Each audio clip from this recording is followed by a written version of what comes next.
Come with me. A lonely CEO found a shivering nurse with a baby at a bus. Stop, then took her home. The wind cut through the empty streets like knives. Snow swirled under the dull glow of flickering street lamps. It was long, past midnight, and the world seemed to have fallen asleep, except for her.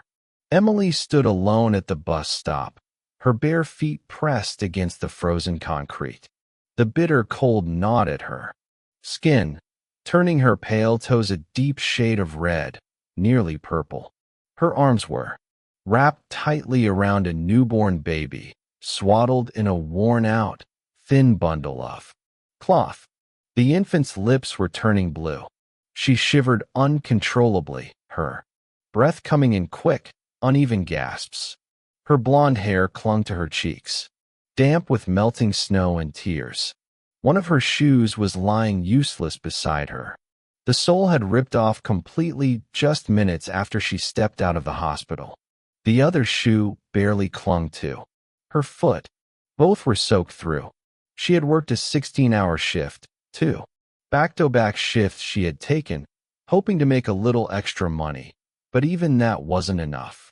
She reached into her pocket earlier and found only 3 crumpled dollar bills and a few coins. Not enough for a cab, not enough for a warm drink, not enough for anything. Just hours ago, her landlord had slipped a final warning under her door. Pay what's due or leave by Friday. He sat on the cold metal bench of the deserted bus stop, curling her toes in a vain attempt to feel them. She rocked the baby, gently, whispering through trembling lips. I don't even know your name, she said softly in a shaky voice. You were just there like this world. Forgot about you, too. Earlier that night, as she walked down the alley behind the hospital toward the main street, she had heard a faint, desperate cry. It came from beside a dumpster. She almost kept walking. Almost. But something inside her made her stop. She turned, heart pounding, and saw a bundle of blankets barely moving. As she crouched down and pulled the cloth back, her breath caught in her throat. A newborn, tiny, trembling, with skin flushed purple from the cold, stared back up at her with unfocused, tear-filled eyes. No one should be left like that, she had whispered. No hesitation. She picked the baby up and held it close, trying to give what little warmth she had. And now here they were. A baby with no name.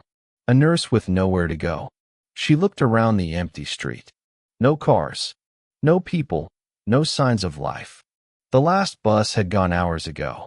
And even if another came, she had no fare to give. The snow began to fall heavier. Fat, wet. Flakes stuck to her eyelashes and melted down her face like tears. Her thin jacket was already soaked through.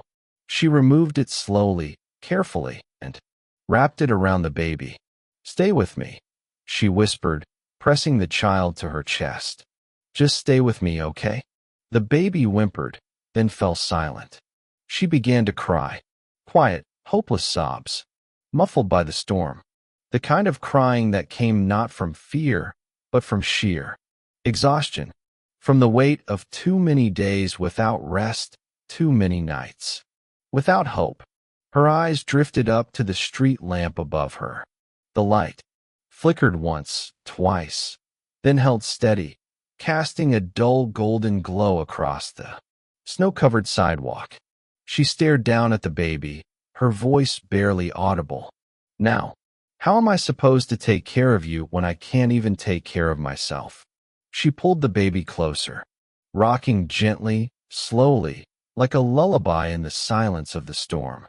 And under that broken street light, surrounded by wind and snow, Emily sat alone, barefoot, trembling, and holding on to a life not her own, a life she had no idea how to save. And yet the only thing she knew for certain was that she would not let go. The road stretched ahead like a ribbon of black glass, flanked by snowbanks and lifeless trees. Inside a sleek black SUV, Alexander Pierce sat. Behind the wheel, his fingers resting loosely on the steering wheel, though his mind was far from the road. Biddy. Lights shimmered in his rear-view mirror. The laughter, the music, the crystal glasses still ringing in his ears from the gala he had just left. A celebration of another merger, another deal closed, another success to add to the long list of achievements that lately felt more like items on a checklist than victories. He adjusted the collar of his tailored coat, glanced at the empty passenger seat, then back at the road. Another night, another. Returned to a house that echoed too much. Alexander Pierce, early 40s, one of the youngest self-made CEOs in the tech world, had everything society said a man should want: wealth, recognition, power. And yet, even with the world at his feet, he felt as if he were standing on the edge of a cliff, looking down into nothing. His mother's voice came to him more often these days, especially in moments like this. Alone, driving through silence. One day, you'll see the meaning of life is not in what you build, but who you build it with. Not in success, but in love. He used to nod and smile when she said things like that. But ever since she passed away 2 years ago during a volunteer shift at a nursing home she loved, those words had taken root in his mind. Quiet. Persistent. He blinked and slowed as he approached a traffic light. That was when he saw it. Something out of place on the sidewalk near the bus stop. A figure barely moving, huddled beneath the snow. At first, he thought it might be a pile of old clothes someone had discarded. But as his headlights swept over the bus shelter, the truth snapped into focus.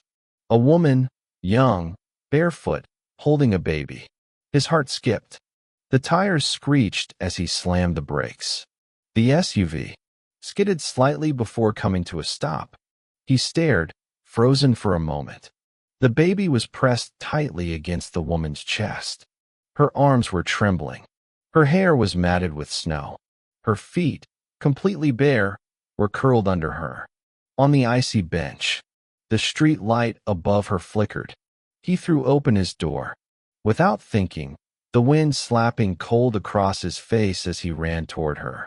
"Hey," he called, his voice catching in his throat. The woman didn't respond. Didn't move. She looked up slowly, eyes wide with fear and exhaustion. Without a word, Alexander shrugged off his thick overcoat and knelt beside her. "Here," he said gently, wrapping the coat around her shoulders, tucking it around the tiny bundle in her arms. "You're freezing." Up close, he could see the baby's skin was a frightening shade of blue. And the woman, she was shivering so violently he could hear her teeth chatter. He didn't know her name. He didn't know what had brought her to that bench or why she was barefoot in a snowstorm. But none of that mattered in that moment.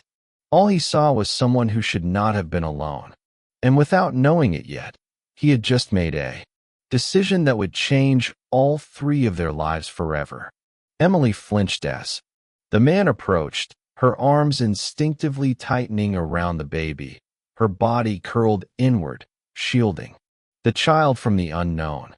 Her wide, tear-red eyes met his for just a second, full of fear, exhaustion, and something deeper.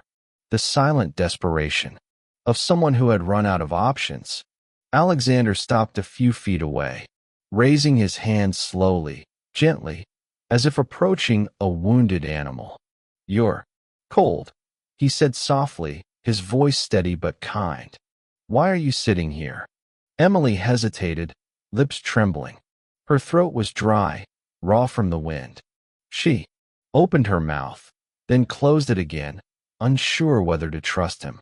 "I'm not her mother," she finally whispered, her voice barely audible over the wind. I found her in a blanket near a dumpster. I didn't know what else to do." Alexander crouched lower, his coat now wrapped around her shoulders, the edges fluttering in the wind. "I'm not asking for anything," She added quickly, I don't want your money or help. I just needed somewhere to sit, somewhere she might make it through the night. Her voice cracked.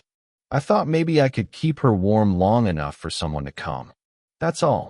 Alexander stared at her, the snow settling gently on his dark hair melting against his cheeks. For a moment, he did not speak.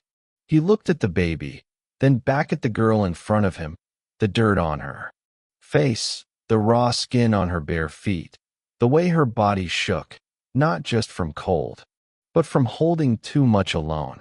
I can't let anyone ask for permission to do the right thing, he said, his voice quiet but resolute. Come with me. Emily's breath caught.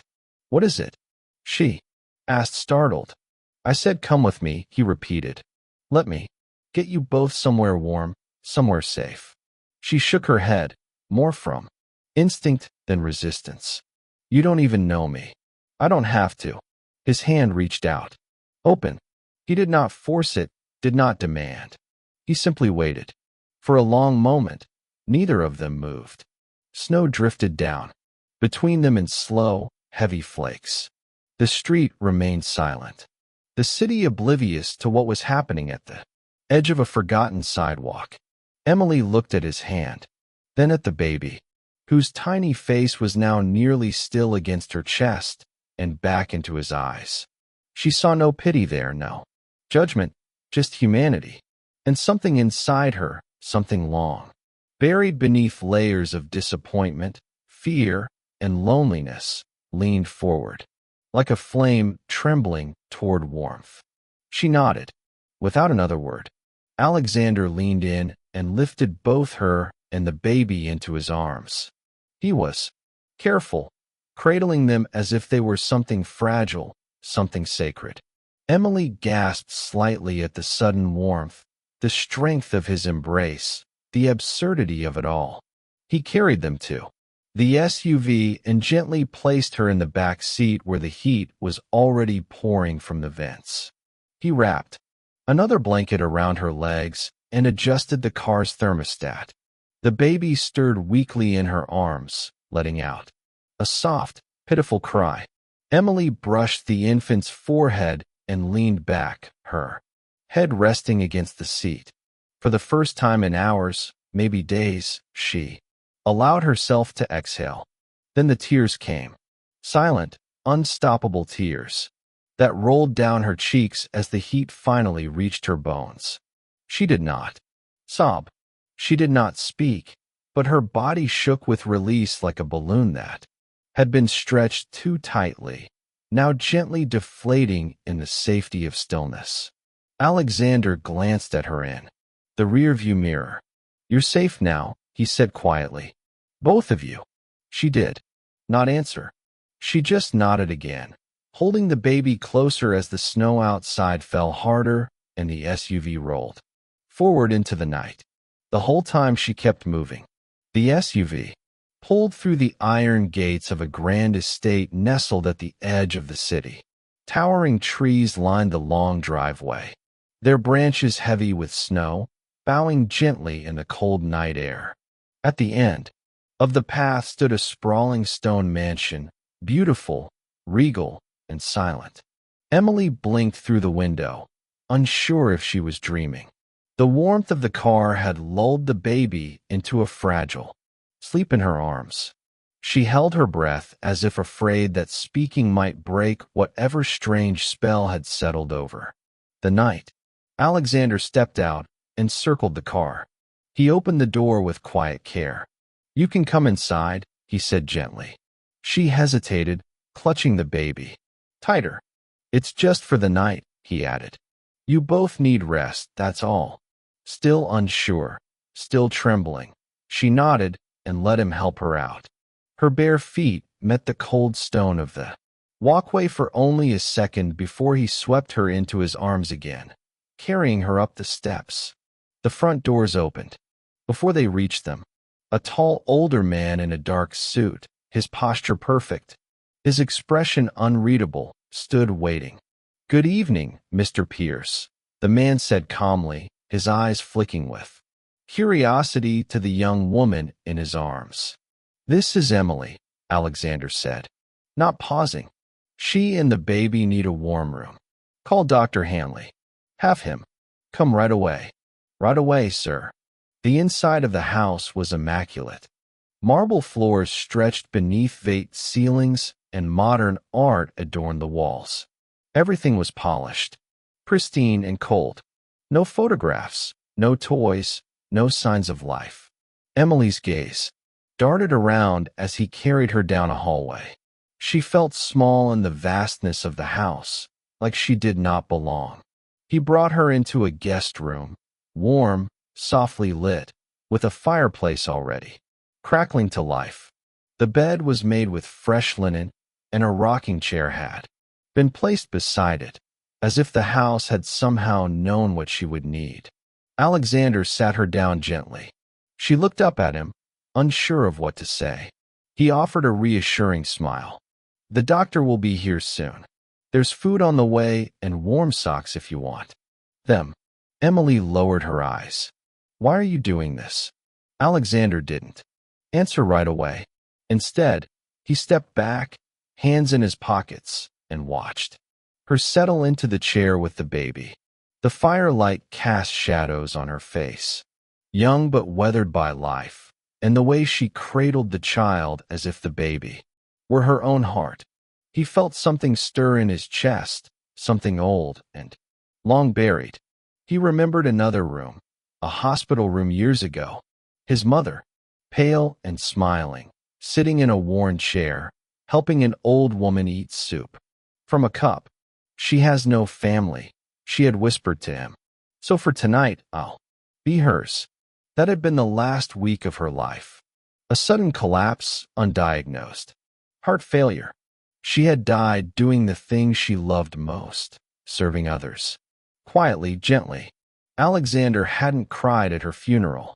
He had flown back to New York the next day and buried himself in work, success, control, noise. But now, in the hush of this warm room, watching a stranger care for a child who was not her own, that memory rose like a tide. His throat tightened. He turned to leave. "Get some rest," he said, his voice quieter now. "If you need anything, I'll be down the hall." Emily nodded slowly, her fingers brushing the baby's cheek. As he stepped out and closed the door behind him, Alexander leaned against the hallway wall and stared at the floor. Something had changed. He did not know what yet, only that for the first time in years, the silence in his home did not feel quite so empty. Morning sunlight filtered softly through the sheer curtains of the guest room. The fire had gone out hours ago, but the room still held its warmth. Emily sat upright in bed, the baby resting quietly on her chest, wrapped snugly in a fresh blanket someone had left during the night. There was a gentle knock at the door. Before she could answer, Alexander stepped in, carrying 2 mugs of something hot. He wore a simple sweater and jeans, no trace of the polish though she'd met the night before. He looked human, tired maybe, but kind. "I brought tea," he said, holding one out. Emily hesitated, then reached for it with one hand, careful not to disturb the baby. "Thank you." He sat in a nearby chair, letting the silence settle for a moment. The only sound was the soft ticking of a wall clock and the faint cooing of the baby. "How is she?" he asked, nodding toward the infant. "Still sleeping," Emily replied, her voice quiet. "She's warm now. That's something." Alexander looked at her for a long moment before speaking again. "I don't mean to pry," he said, gently. "But who are you, Emily?" She stared into her tea for a while, then set the mug down on the nightstand. Her fingers fidgeted with the edge of the blanket. "My dad died when I was 6, she said. Finally, he worked in construction. One day, he didn't come home, just gone.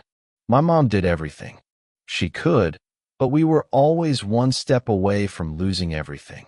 She paused, swallowing hard. "When I was 10, We were walking to a second job she had taken. She was holding my hand. There was a driver who didn't see the crosswalk. She pushed me out of the way. Her voice cracked. She didn't make it.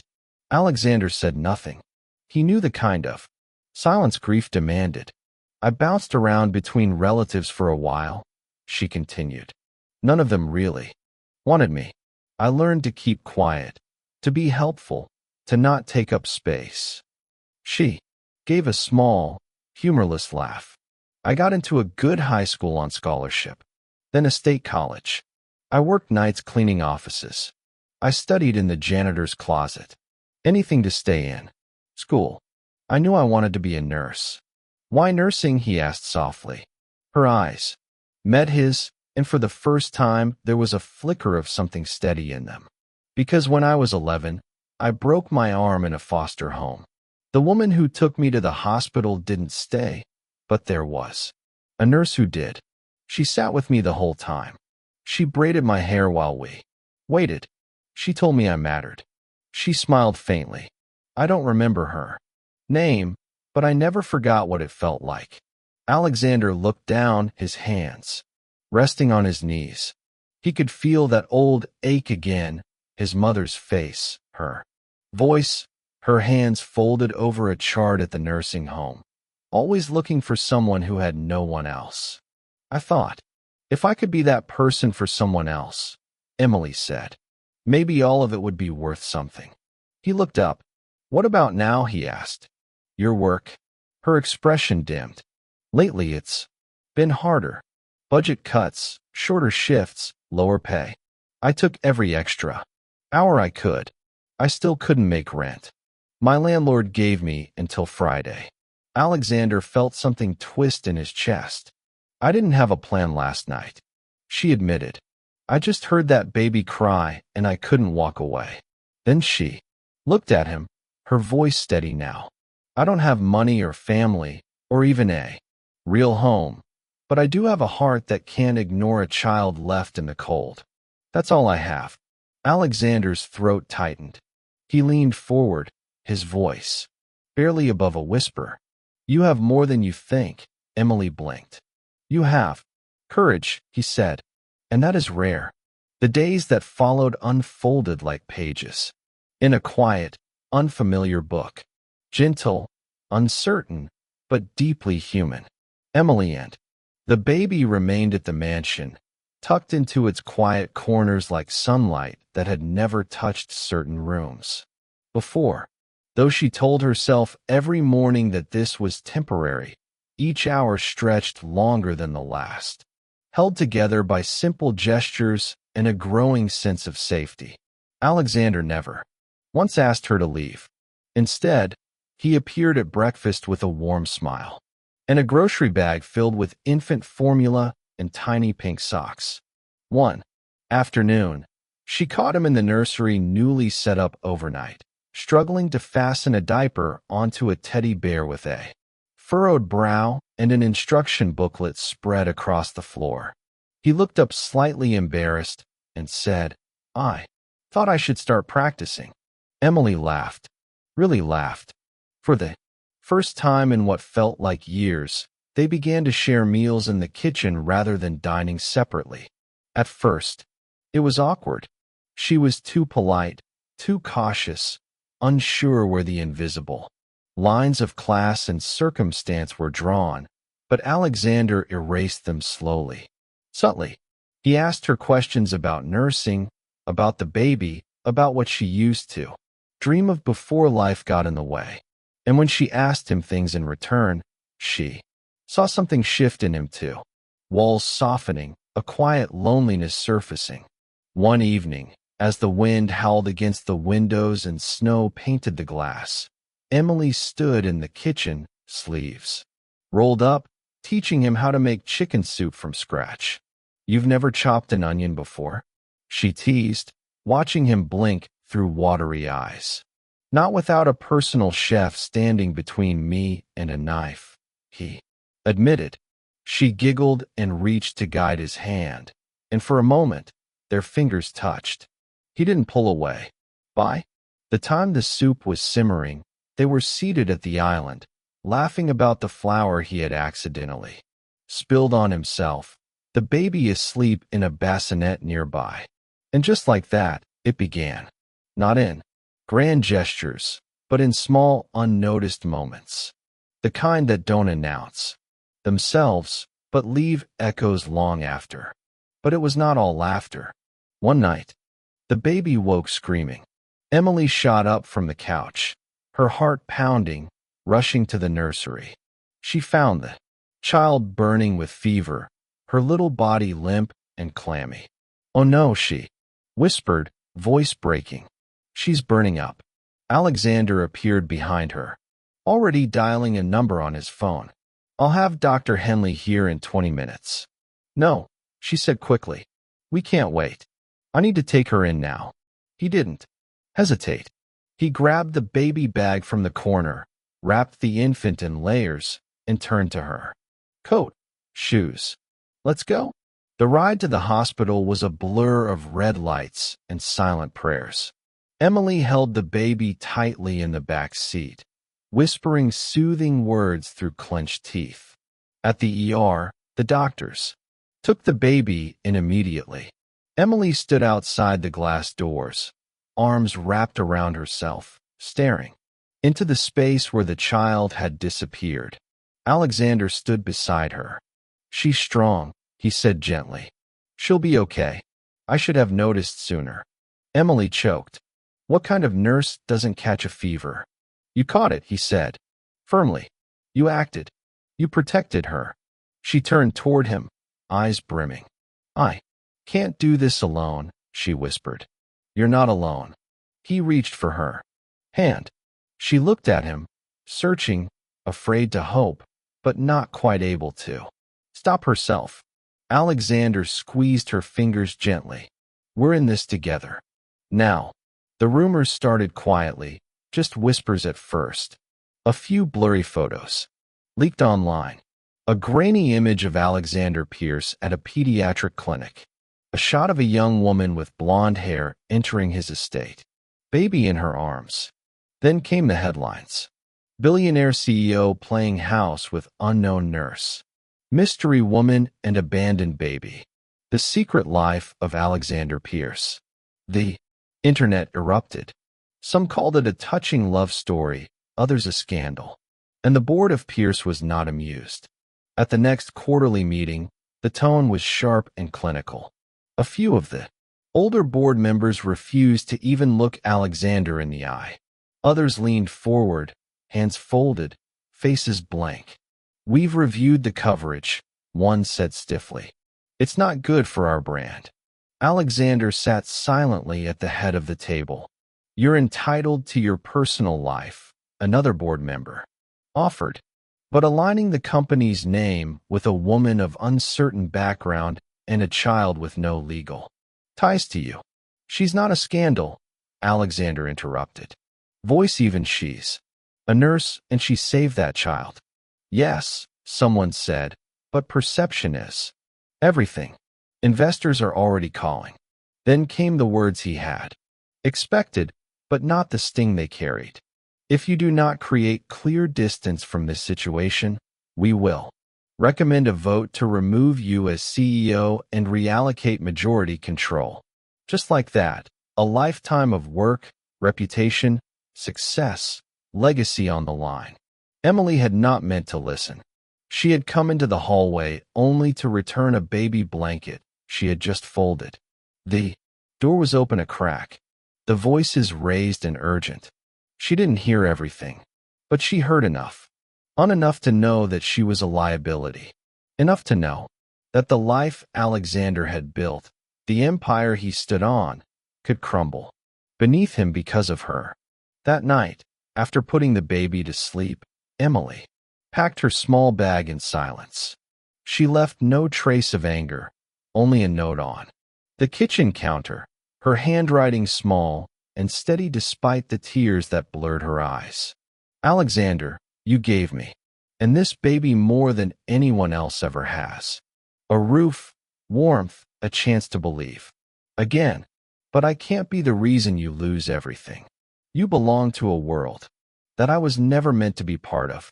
Please don't come after me. This is how I can thank you, Emily. When Alexander came home late that night, the house was too quiet. The nursery was empty. He saw the note and he ran. No time to think. No driver. He grabbed his keys and drove. First to the hospital where she used to work, then through the snow-lent streets of the city, heart pounding louder with every turn. Finally he found her at the same bus stop, same broken bench, same quiet sorrow in her eyes as the night they met. She sat holding the baby close, trying not to cry, trying to be brave. Alexander pulled over, stepped out into the cold, and crossed the sidewalk slowly. She looked up startled. I asked you not to come, she said, her voice breaking. He knelt before her, breath visible in the air. I read your note, he said softly, and I realized something. She stared at him, waiting. If losing you means keeping my title, my reputation, and all the rest of it, then I don't want any of it. Her lips parted, eyes wide. He reached out, gently, brushing a snowflake from the baby's brow. I didn't save you that night, Emily. You saved me, and I'm not letting you go. Then he did what no article or headline could ever explain. He dropped to both knees, wrapped his arms around the only family that had ever mattered, and whispered, "This is my world now, and it begins with you."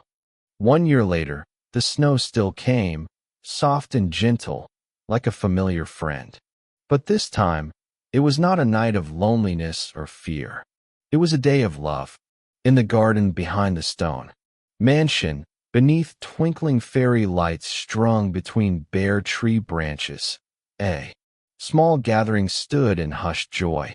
Fresh snow kissed the tops of white chairs, and the scent of warm cider floated through the crisp air. The bride wore a simple ivory dress, sleeves long, her blonde hair curled softly at her shoulders. She held a chubby toddler in her arms, bundled in a navy coat and wool hat. He squealed and giggled as she kissed his cheek, his laughter echoing like bells. Emily looked radiant, more alive than ever. Alexander stood across from her, smiling as if he had never smiled before. His eyes didn't leave hers, not for a second, not even when the ceremony began. The officiant was a boy no older than 10, standing proudly in a miniature suit, his small hands shaking just a little as he held the cards. His voice trembled at first, but steadied with each word. Years ago, Emily had been the nurse who saved his life after a terrible car accident. He had no family then, but now he had found one. It was not a grand wedding. No cameras, no press, just the people who mattered. The housekeeper, the family doctor, a few of the nurses Emily used to work with. Even the hospital administrator who once ignored her in the hallway came with flowers in hand.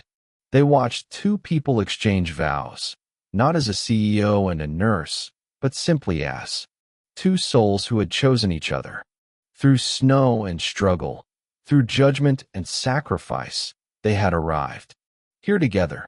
Months later, they sat side by side on a small stage during a televised interview. Behind them, the logo of their new foundation glowed across a giant screen. More Chance Foundation, where hope begins again. The host leaned forward. So what inspired you both to create this?